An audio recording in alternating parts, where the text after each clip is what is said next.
Hey guys, how are you today? Quick rant before we dive into today's chaos.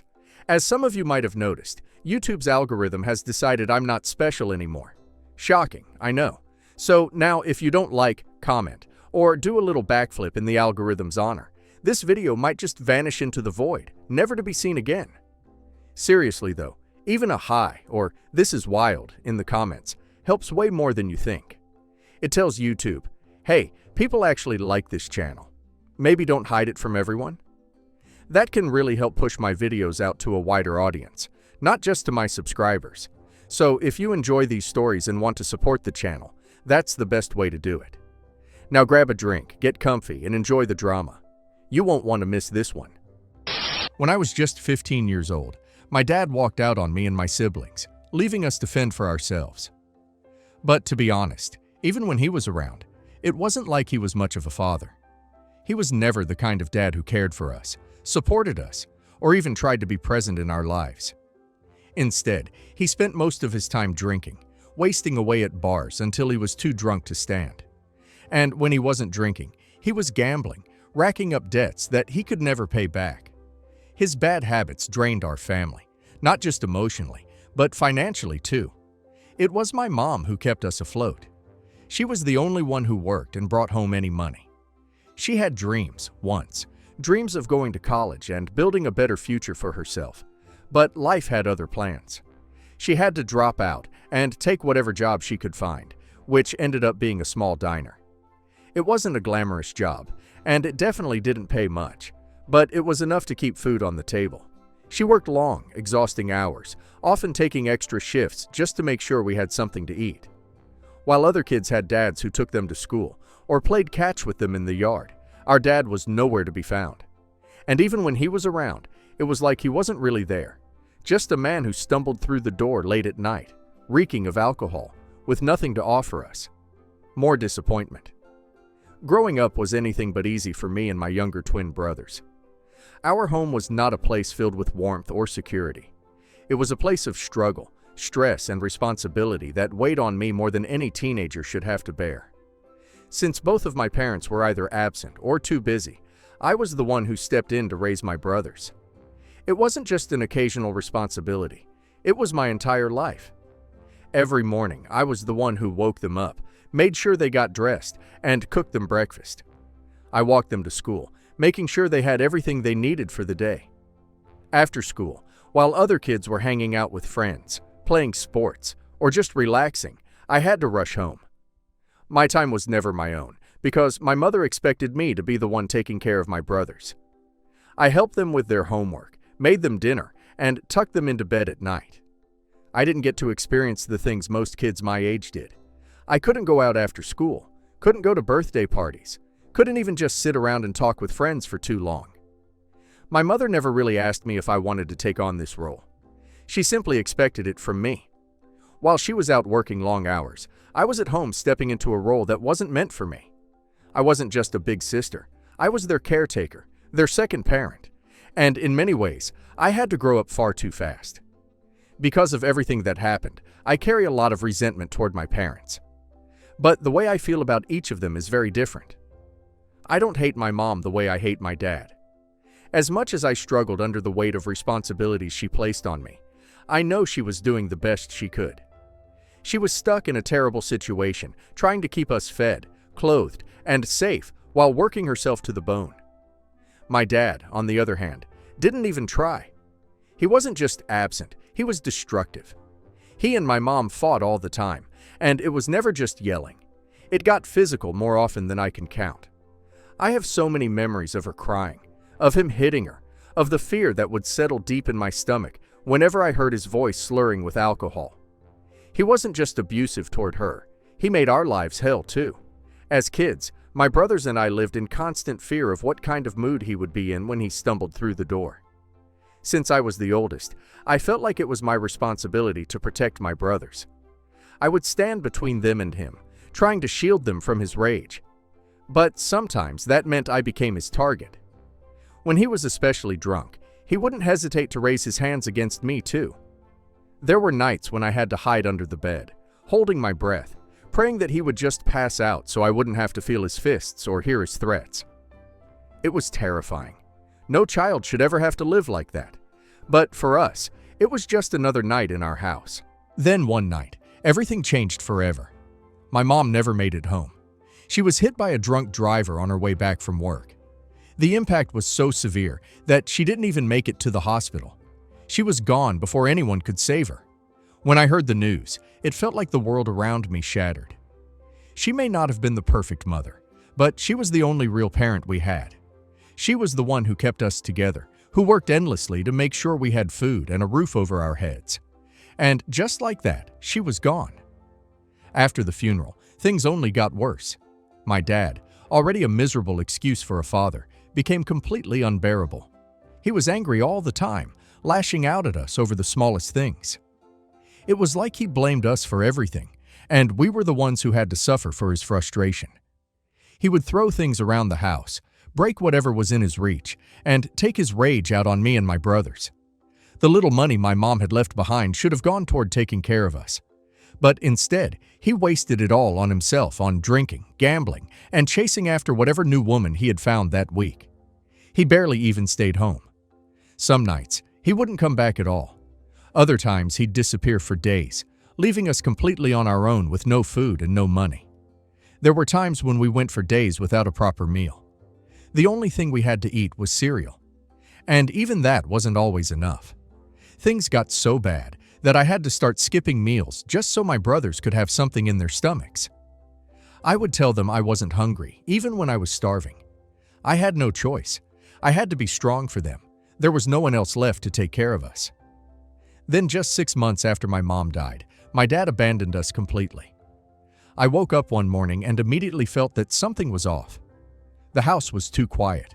There was no sound of my dad stomping around, no clinking of bottles, no yelling. At first, I thought maybe he had just gone out early, but when I walked past his room, I noticed something strange. His closet was empty. His shoes were gone. Everything that belonged to him, his clothes, his bag, even his toothbrush had vanished. Panic set in, and I grabbed my phone to call him. It rang and rang, but he never picked up. I tried again, but nothing. That's when I saw a folded piece of paper left on the kitchen table with my name on it. My hands were shaking as I opened it. In the note, he wrote that he was leaving to go on a trip to finally meet the so-called love of his life, some woman he had met online. He didn't say where he was going, just that he had no idea when he'd be back. And then came the part that made my stomach drop.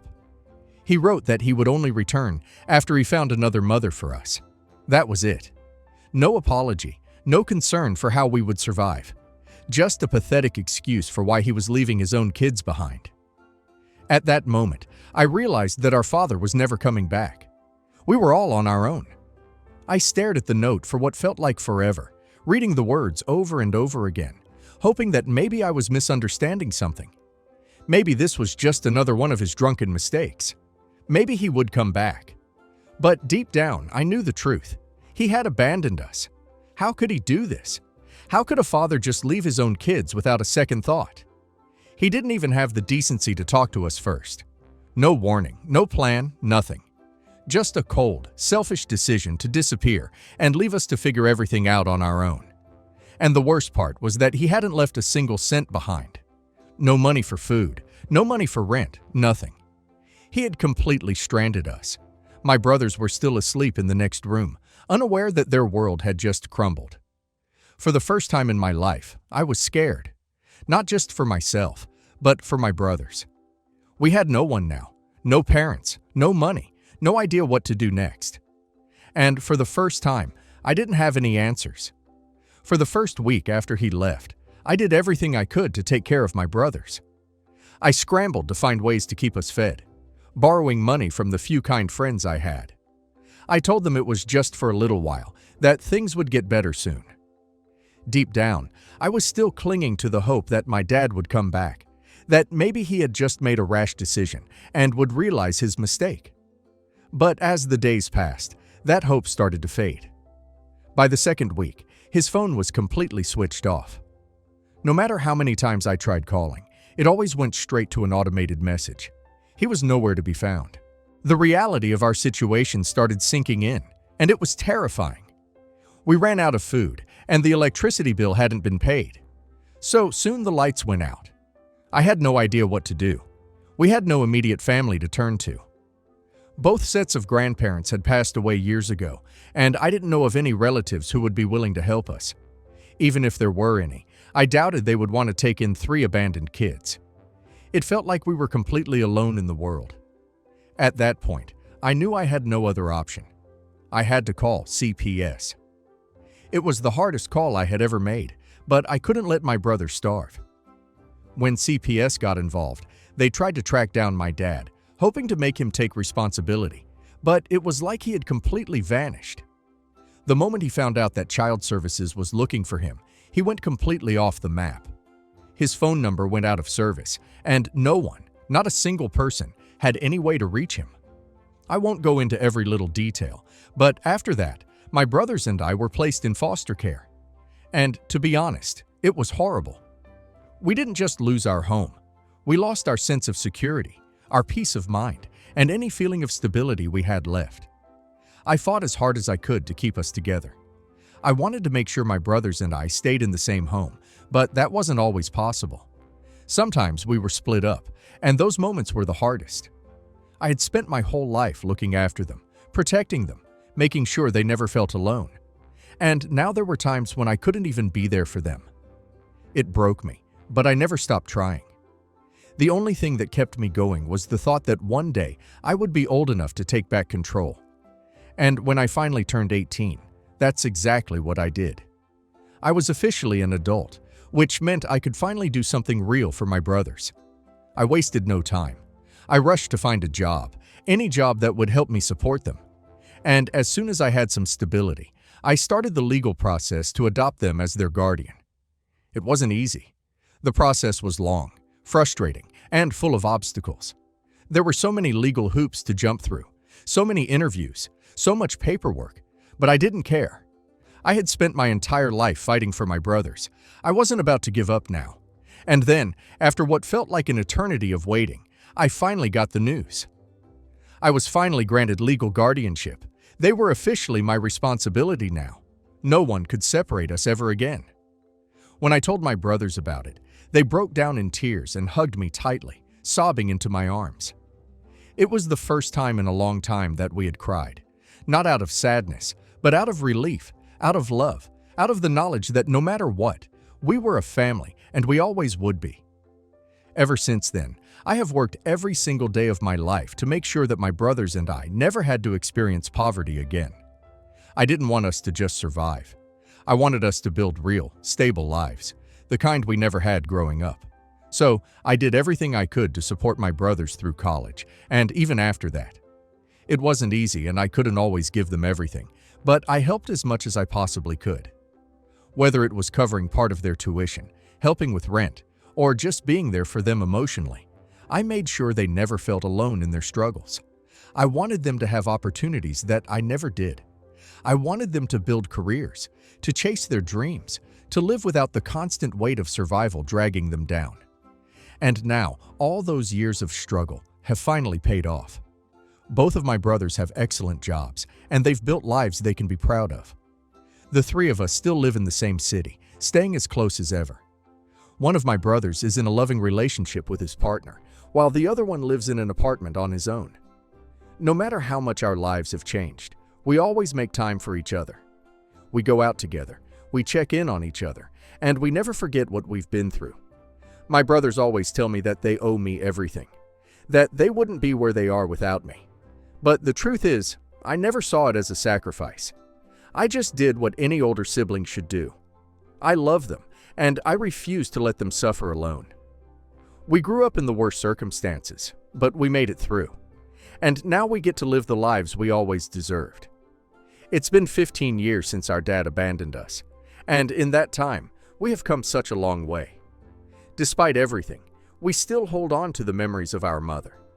We talk about her often, sharing stories about the little moments we remember her laugh, the way she worked so hard for us, the sacrifices she made. Keeping her memory alive is important to us because no matter what, she tried. She loved us. Our father, on the other hand, is a different story. We hate him. It's as simple as that. We don't talk about him unless we have to, And none of us have ever even considered trying to reach out to him. As far as we were concerned, he had erased himself from our lives, and we were happy to keep it that way. Recently, I was completely caught off guard when I received a message on Facebook from an unknown account. The message was short, simple. "I've missed you. How are you and your brothers doing?" At first, I was confused. I typed back a quick response asking, "Who is this?" A few moments later, I got a reply. "It's your dad." At first, I thought it was a joke, maybe some cruel prank by someone who knew about my past. The account had no profile picture, no posts, nothing that could prove it was really him. Besides, I had no idea he even had a Facebook account. I was just about to block the account when another message popped up. This time, it wasn't just words, it was a photo. The moment I saw it, my breath caught in my throat. It was an old family picture, one of the very few that existed of all of us together. It was me, my brothers, my mom, and him. I hadn't seen that picture in years, and I knew without a doubt that no one else could have had it except for him. That's when it hit me. It really was him. He kept typing, sending more messages. He told me that he still thinks of us every day, that he misses us, that he regrets everything. Then he dropped the biggest bombshell he wanted to meet up and get to know more about us. I felt a wave of anger so strong it made my hands shake. Now he wanted to know us. After 15 years of silence, after abandoning us without a second thought, after making us suffer, starve, and struggle just to survive, he had the audacity to show up out of nowhere and act like he cared, as if he had any right to ask that. I decided not to reply. I didn't owe him a single word, but that hasn't stopped him. He keeps texting me, message after message, as if he thinks I'll eventually forgive him. But I won't. Not now. Not ever. Will I be in a hole if I don't let my dad back into our lives ever again? Update 1. A few days have passed, and I've kept ignoring Dad's messages. Every time I saw that notification pop up, my blood would boil. I kept telling myself I wasn't going to respond. I wasn't going to give him the satisfaction. But then another message came in today, and this one made me stop dead in my tracks. He admitted to me that he has a whole new family now, and that this is why he had been reaching out to me. I stared at the screen, my grip tightening around my phone. Before I could even process that, another message followed. "I got married a few years ago, and I have kids now. I really think it would be good for all of us to meet. My wife would love to get to know you and your brothers. We can start over as a family. I can finally take care of you and your brothers." That was it. That was the moment I snapped. I typed back, rage pouring into every word. "Are you kidding me? You had the balls to disappear from our lives, leave us to starve, never check in on us, and went ahead and started a whole other family. Now, after 15 goddamn years, you want to introduce us to your new perfect little family? Does she know the whole story? Does she and your children know what you did to us?" I was shaking with anger as I typed. My heart was pounding. My father claimed he had been desperate back then and did what he thought was right at the time, insisting that he never truly meant to abandon us. He went on to say how proud he was of me for raising my brothers, making sure we were okay, and how he had always known I was the strongest child. As if I had a choice, as if I hadn't been forced into that role because he failed us. But what angered me the most was what he said next. He urged me to keep the past hidden from his new family. His wife and kids didn't need to know everything, he argued, because some things were better left as secrets. He insisted that we didn't have to drag up old wounds, that we could start over on a positive note without dwelling on the past. That was the moment I realized he wasn't truly sorry. He didn't care about what we had been through. He just didn't want to look bad in front of his new family. He wanted us to pretend none of it had happened to erase the suffering he had caused, so he wouldn't have to feel ashamed. The sheer audacity of his words sent a fresh wave of rage through me. He wanted to rewrite history for his own comfort, but we didn't have the luxury of forgetting. We had lived that nightmare. We had fought through it. And now, after 15 years, he expected us to ignore it so he could play happy family. I refused to let him have that. With my hands shaking, I blocked him this time for good. Let him enjoy his perfect little life. I wanted no part of it. "We don't need to meet your wife. We don't need to meet your kids. We don't need you at all. You weren't a father to us back then when we needed you the most. So don't come crawling back now, acting like you care about us now. You don't get to start over just because it's convenient for you now." He read my message almost instantly, and for a moment, I thought maybe, just maybe, he would finally admit he was a selfish person. Maybe he'd own up to the fact that he had failed us, but instead, he responded with the same fake concern. "I understand you're upset, but please just think about it. My wife really wants to meet all of you." I just shook my head at his audacity. There was nothing left to say. After that, I blocked him on Facebook. This man wasn't my father. He was just a stranger who happened to share my DNA, and I wasn't about to waste another second of my life on him. Update 2. Even though I had blocked my dad, he wasn't ready to give up so easily. Since he couldn't get through to me anymore, he did the next thing I had feared. He reached out to my brothers. I hadn't told them about the messages he had sent me because I didn't want to burden them with it. They had moved on from that part of our lives, and I saw no reason to drag them back into it. But my dad, being the selfish man he always was, doesn't care about what was best for them. He only cares about what he wants. So, out of nowhere, my brothers received messages from him. Just like me, they were completely caught off guard. Dad sent them the same pitiful apology he had sent me, talking about how much he missed them and how he wanted to make things right. He even told them that he had first reached out to me, but that I had ignored him and blocked him, making it sound like I was purposely keeping him away from them. He painted himself as the poor, regretful father who just wanted to reconnect while I was the cruel, unforgiving child who was standing in his way. And in a way, I was keeping him away from my brothers. But not because I was being selfish or petty. I was doing it to protect them. My brothers had already suffered so much because of him. The trauma he had left us with didn't just disappear overnight. We had spent years trying to heal, to build our lives, to move on from the pain he caused. And now that they were finally happy, finally stable, he wanted to waltz back in and act like he had the right to be part of their lives again. When my brothers told me about Dad reaching out to them, they admitted they weren't sure how to feel about it. Unlike me, they didn't have many memories of our parents together. They had been so young when everything happened, and most of what they remembered about Dad was the pain he caused us. They didn't have any happy memories of him, no moments of warmth, no fatherly affection, nothing that would make them want to reconnect. All they really knew was that he had abandoned us when we needed him the most. So, they made one thing very clear. They didn't see the point in trying to build a relationship with someone who had never been there for them. In their eyes, he wasn't a father, just a man who happened to share our DNA. He had never cared for us, never looked out for us, and now that we had grown up and built our own lives without him, there was no reason to suddenly welcome him back in. They weren't interested in his apologies or his excuses, and they definitely weren't interested in meeting his new family. This is why, unlike me, they had no hesitation to block him. They didn't even feel the need to respond. After all, he wasn't worth the energy. He had already proven what kind of person he was, and they had no intention of giving him a second chance.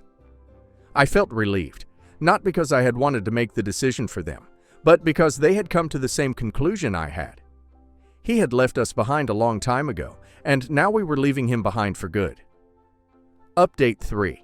A few days after my brothers blocked Dad, I received a new message request on Facebook. When I clicked on their profile, I realized it was from my dad's new wife. Since Dad was blocked, I guess she figured she could reach out to me instead. She introduced herself and said she had heard a lot about me from Dad. She mentioned that she would love to meet me in person and get to know me better. Immediately, I felt uneasy. Something about this felt off. Why were Dad and his wife suddenly so desperate to meet me and my brothers? What was the real reason behind all of this? I decided to be direct. I asked her to stop with the small talk and tell me what was really going on. At first, she hesitated, dodging the question with vague responses. But after a little coaxing, she finally admitted the truth. Dad was sick. He had kidney failure and was in desperate need of a new kidney. And just like that, everything clicked into place. This was why he had been reaching out to us after all these years. It had nothing to do with guilt, regret, or wanting to make amends. He didn't care about reconnecting with us. He just needed something from us, something that could save his life. As if that wasn't disgusting enough, his wife then admitted that she didn't want her own kids to have to go through with the transplant since they were still young. Instead, she was hoping that I, as the oldest, would step up and help my father. She even had the nerve to say that she didn't want to lose her husband and that she needed my help. I was stunned by the sheer audacity of it. This woman, who I had never met in my life, was asking me to risk my health for the same man who had abandoned me and my brothers. The same man who had left us to starve, who had beaten us, who had treated us like we were nothing. And now, because he was facing the consequences of his own actions, I was suddenly supposed to step up to save his life when he never once cared about ours. After everything he had done, after all the suffering he had caused, was this the only reason he wanted back in our lives? Not to apologize, not to make amends, just to use us one last time.